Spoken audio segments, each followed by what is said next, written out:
আসসালামু আলাইকুম। আশা করি আপনারা সবাই ভালো আছেন। আমরা কলকাতায় গিয়ে ভিক্টোরিয়া মেমোরিয়াল দেখার জন্য সকাল সকাল বেরিয়ে পড়েছিলাম।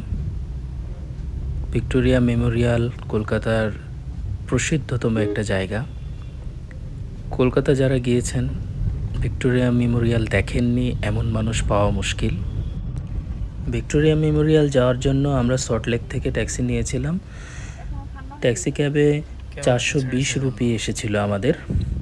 তারপর ধীরে ধীরে টুকিটাকি জ্যাম, অবশ্য আমাদের বাংলাদেশের মতো এমন জ্যাম ছিল না, বড়জোর 1 মিনিট কি 1.5 মিনিটের মতো জ্যাম ছিল। রাস্তার কোনো সমস্যাই ছিল না, জ্যামের যে ধকল সেই ধকলটাই ছিল না, শুধু মনে ভয় ভয় হচ্ছিল এই বুঝি ট্রাফিক জ্যামে আটকে গেল। কিন্তু ভিক্টোরিয়া মেমোরিয়াল যাওয়া পর্যন্ত একটুও ট্রাফিক জ্যাম পাইনি, যাও বা পেয়েছি ওই যে বললাম 1 থেকে 1.5 মিনিট, এর থেকে বেশি ছিল না জ্যামগুলো। আপনারা কলকাতা শহরে আসলেই অবশ্যই পানি সঙ্গে রাখবেন, কারণ কলকাতা শহরে বেশিরভাগ সময় গরম থাকে, শীতের সময় অনেক শীত থাকে। এই পানি সঙ্গে রাখাটা ভীষণ জরুরি, আপনার স্বাস্থ্যের উপকার হবে এবং অন্য কোনো মানুষ বিপদে পড়লে তাকে আপনি পানি পান করাতে পারবেন। এটা আপনার জন্য একটা বেস্ট সাইট।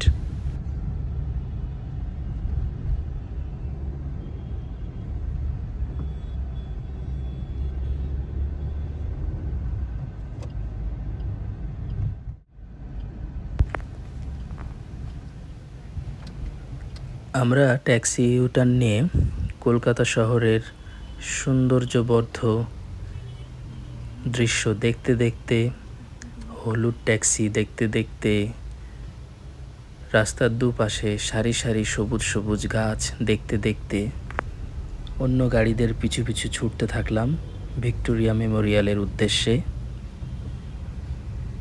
কি যে এক মনোরম পরিবেশ, যা আপনি ওখানে না গেলে, সরাসরি স্বচক্ষে না দেখলে বুঝতে পারবেন না।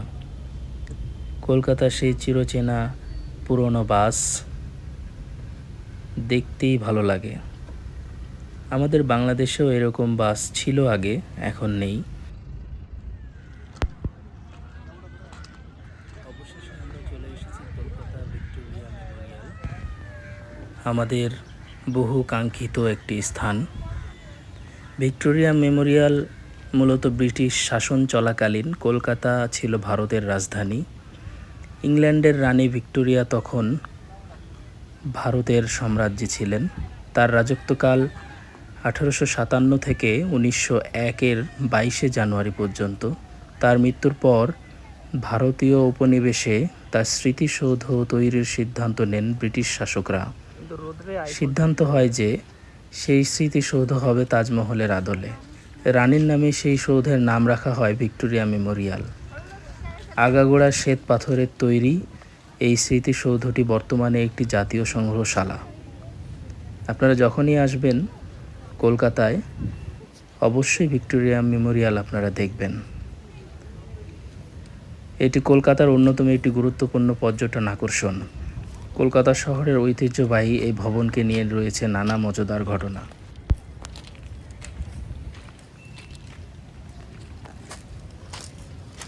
আমরা যারা সার্কভুক্ত দেশের, তাদের জন্য টিকিটের মূল্য 100 রুপি করে। এই 100 রুপি টিকিট দিয়ে আপনি পুরো বাইরের বাগান এবং পুরো মহলটা, সামনের সাইড, পেছন সাইড সবগুলো ঘুরিয়ে আপনি দেখতে পারবেন। তবে শুধু 30 রুপি দিয়ে সার্কভুক্ত দেশের মানুষরা মেন মহলে ঢুকতে পারবেন না, শুধু বাগান ভিজিট করতে পারবেন, বাগান ঘুরে ফিরে দেখতে পারবেন। আর ইন্ডিয়ান যারা আছেন ওনাদের জন্য 30 রুপিতেই পুরো মহল এবং বাগান পুরোটাই এন্ট্রির অনুমতি আছে।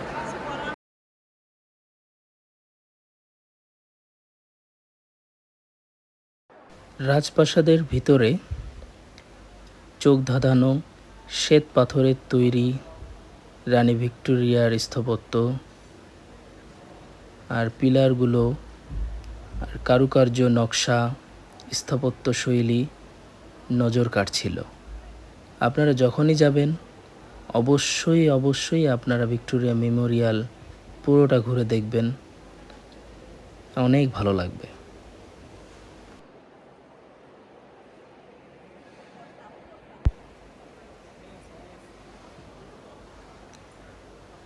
একদম জাদুঘরের আদলে সাজানো আছে পুরা মহল। বিভিন্ন ইতিহাস, লর্ড কার্জনের ইতিহাস, রানী ভিক্টোরিয়ার ইতিহাস, তরবারি, বর্শা, তাদের বসার চেয়ার, স্থাপত্যগুলো আপনার নজর কাড়বে।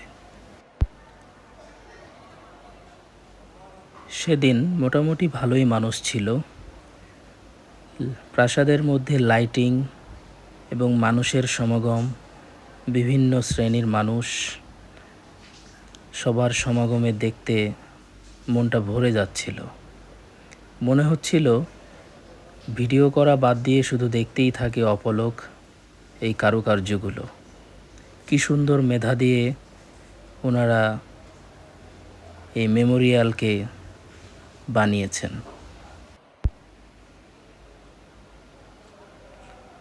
চতুর্দিকে অলমেট আকারে বিভিন্ন স্থানের ইতিহাস, মসজিদ, মন্দির, উত্থান পতন সব কিছুর ইতিহাস এখানে তুলে ধরা আছে। মেমোরিয়ালের বাইরে শেষের দিকে এই সিঁড়িটা পাবেন। দ্বিতীয় তলাতে তেমন একটা কিছু নাকি দেখার নেই, একজন দিদি বলেছিল। তো সেটা শুনেই আমি নিচে নেমে চলে এসেছিলাম এবং ভিক্টোরিয়া মেমোরিয়ালের পেছন সাইডে ঘোরাঘুরি করছিলাম।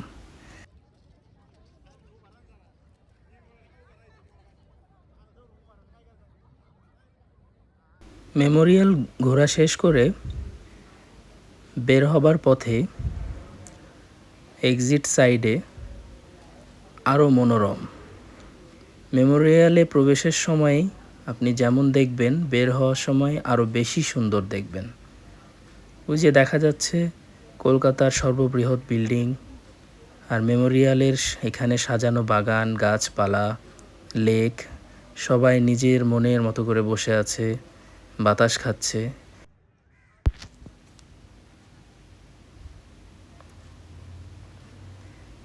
কলকাতায় সেদিন ভীষণ গরম ছিল, তাই বেশিক্ষণ মেমোরিয়ালে ঘোরাঘুরি করা হয়নি। আবার মানুষের ভিড় থাকার কারণে অনেকটাই গরম ছিল। তবে এবার গেলে মেমোরিয়ালের লেকের পাড়ে বসে হিমেল বাতাস উপভোগ করব। মেমোরিয়ালের কোনায় কোনায় ছুঁয়ে দেখব। মেমোরিয়ালের আশপাশের বাগানের গাছগুলো ছুঁয়ে দেখব, আর সুন্দর ভিডিওগুলো আপনাদের সামনে তুলে ধরব।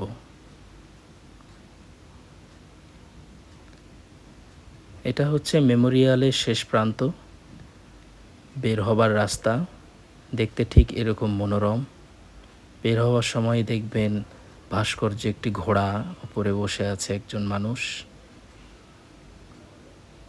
যে দেখা যাচ্ছে গাড়ি ঘোড়া চলছে, এটা বের হওয়ার রাস্তা।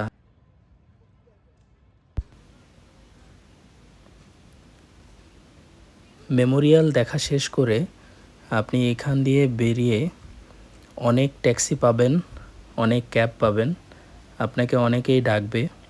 তো ভাড়া মিটিয়ে নেবেন।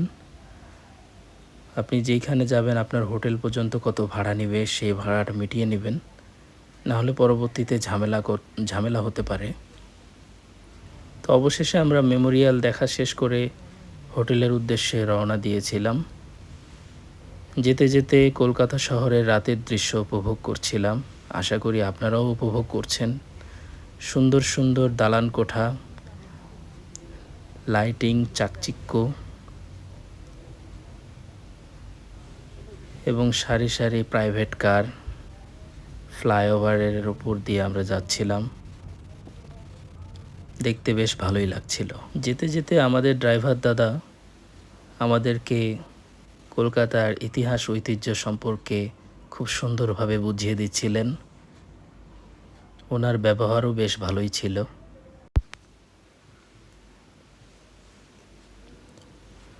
কলকাতার রাতের দৃশ্য অনেক সুন্দর। যারা আসবেন সল্টলেক যাওয়ার সময় এই রাস্তাটা পড়বে।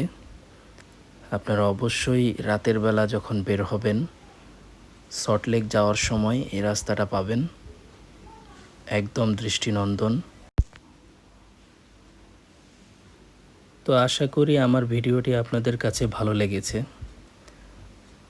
পরবর্তী ভিডিও পেতে আমাকে লাইক, কমেন্ট, সাবস্ক্রাইব করে বেল বাটনে ক্লিক করে পাশে থাকবেন। ইনশাআল্লাহ সামনে আরও ভালো ভালো ভিডিও দেওয়ার চেষ্টা করব। খোদা হাফেজ। আসসালামু আলাইকুম।